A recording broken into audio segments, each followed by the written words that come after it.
Chris, you're 2 weeks in. What have you learned about your team so far? And can you give us updates on Kyle and Justin? Yeah, Kyle and Justin are just a little bit banged up. Just a little bit banged up right now. I don't think either one's kind of a long-term injury by any stretch. They're just a little bit banged up, and we've given them a couple days to recover. I don't want to get specific about what they're, but I don't see it as a long-term thing. And you're 2 weeks in. I know you have a little bit of a break here. I know this is the end of a long stretch for you, but what have you learned about your team as you hit the 2 week mark? It's been a fun group to work with. I think we have a lot of things to figure out, and we have a really challenging early schedule, starting with a really good Akron team. So, we've got these next couple weeks to try to figure out what our rotation's going to look like. But I think overriding, this team has competed really hard. I like our group's leadership. As we talked about, we got to figure some things out on our perimeter, and ultimately what our rotation's going to look like. But I really think this will be a year where the rotation's pretty fluid.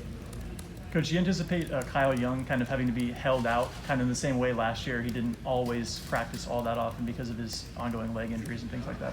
Yeah, it was more 2 years ago that we did that, but last year, you're right, we kept him out. He probably practiced more last year than the year prior.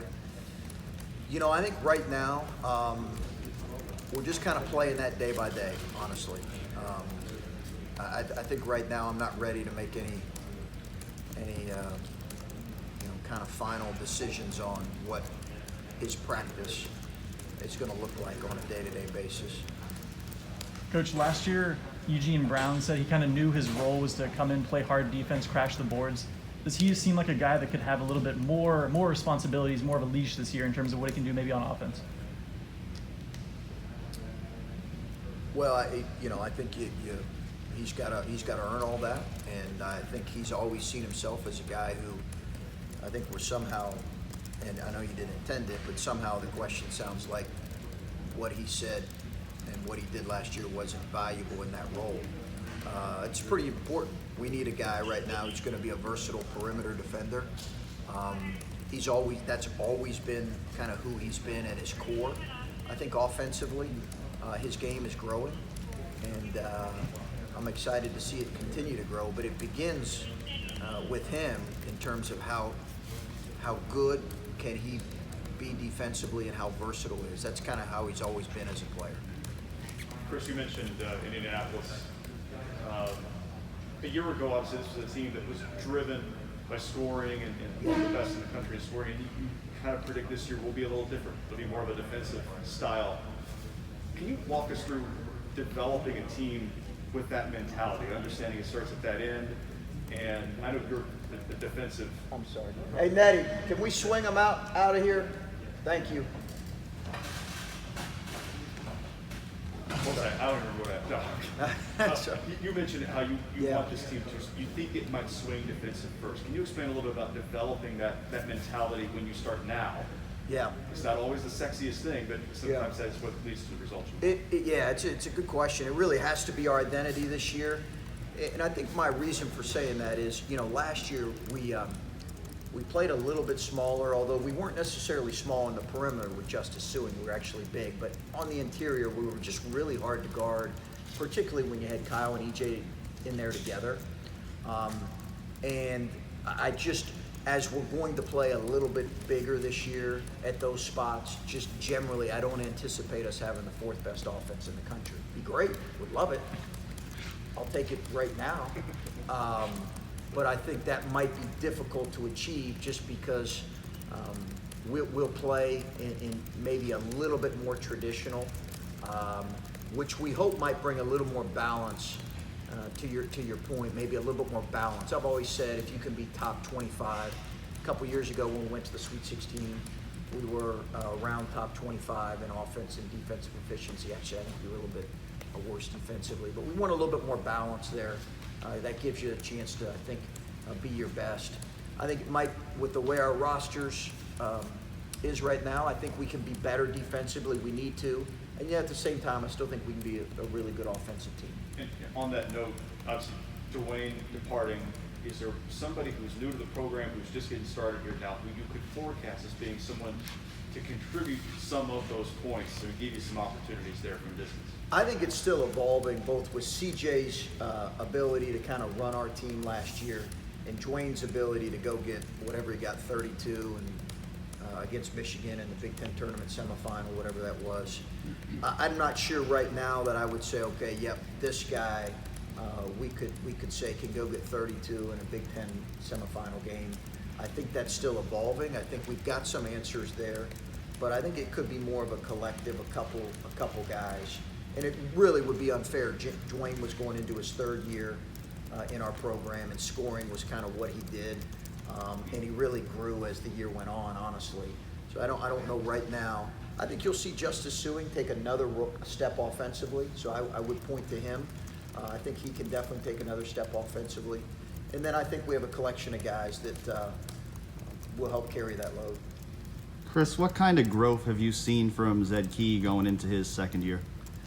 Well, he's in a little bit better shape, and probably because I've been on his rear end for 11 practices now. He's gotten in a little bit better shape. I think that's important for him, really important for him. He's got a little bit better understanding. He's honestly practiced better with each kind of passing day.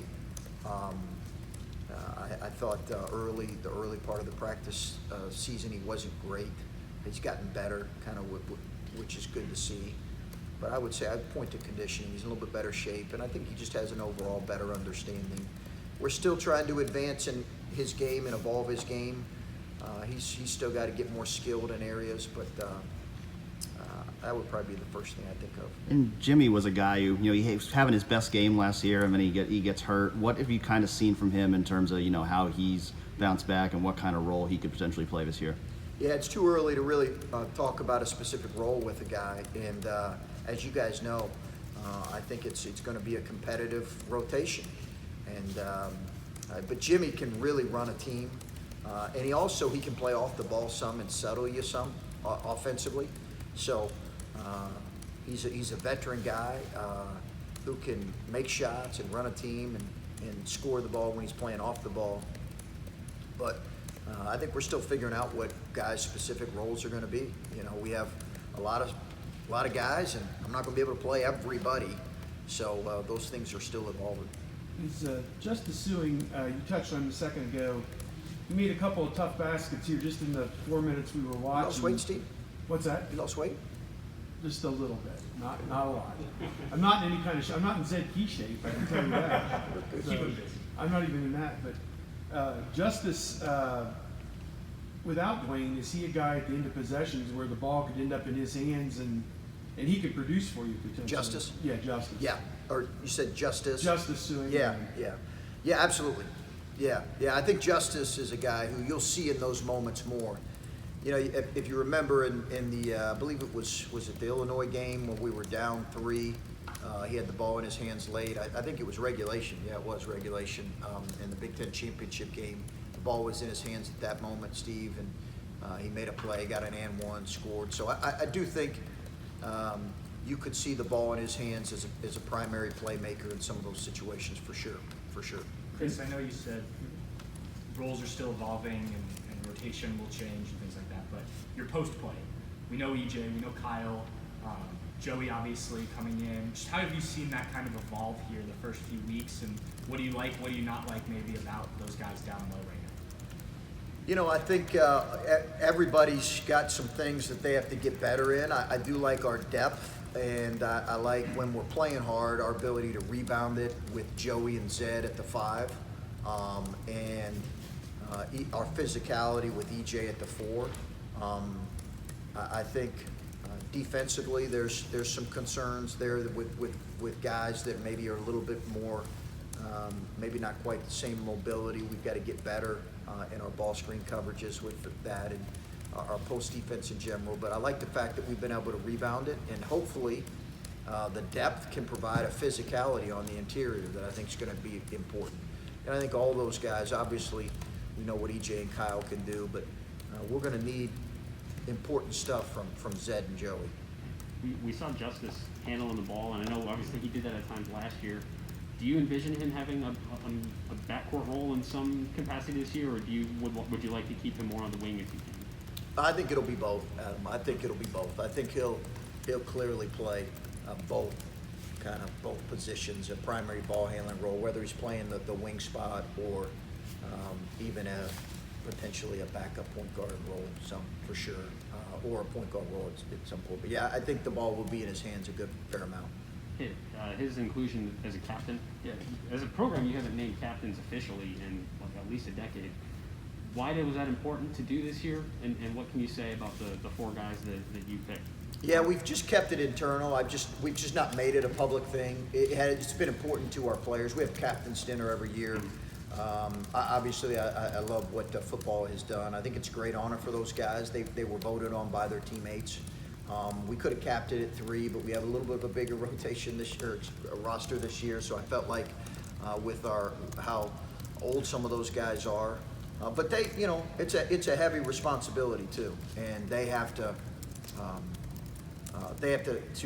mean, there is a real responsibility to being a captain, and it's an honor to be named, but it's a heavy load at times, and I'm anxious to see those guys embrace that and take ownership in it, because anytime you're given something like that, there's something required from you, and I think the challenge for those guys is, when you're a young player, all you really think about is yourself. You think about, can I get through this practice? How am I playing? You hope as you get older, and certainly as you're named a captain, your perspective changes, and you think about how are we playing as opposed to how am I playing. They're still going to be, obviously, they're still going to be motivated to perform at their highest level. But that perspective changes and should change when you become a captain. And I'm excited to see those guys own that. How much has EJ changed as a leader from last year entering the season to now this year? Yeah, EJ's more vocal. He's been really consistent in his work every day. He's, I think, taking great ownership and being a guy who is raising the energy in the room. Every time he's out there, and that's been a real noticeable difference since certainly his freshman year. Chris, you mentioned the amount of experience that you have, and I'm curious, does that bring younger guys along faster? Like when you have the amount of experience that you do they set an expectation, or? I think it's possible. You can ask me in a few months, and I'll give you a better answer. I don't know.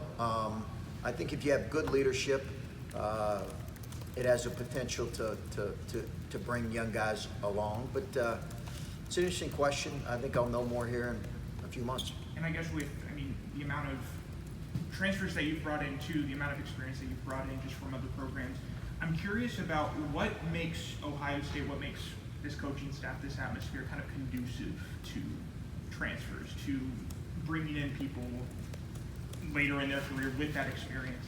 Well, I don't think it's really unique to us. I mean, Baylor, 4 of their 5 starters were transfers. 7, I think, or 6 or 7 of their rotation were transfers. So I'd like to say it's something unique and special about us, but in reality, it's just the world we live in right now, and in the nature of our game. So it's not like, I suppose if you're bringing in 12 transfers a year, that's probably an outlier, or if you're losing 12 kids to transfer, that's an outlier, but it's just kind of part of our game right now. We've really tried to be selective about the ones we take. Do they fit our culture and our environment? That's been really important to us. I think we'll always, be consistent with recruiting high school kids for sure, but we feel good about the help that we've gotten from transfers. What conversations have you had with your team throughout the summer and the preseason about vaccinations? How do you address that with your team, and do you have like a team vaccination rate? Yeah, I stay away from those conversations. I'm really led by our medical staff and our training staff. That's their conversation.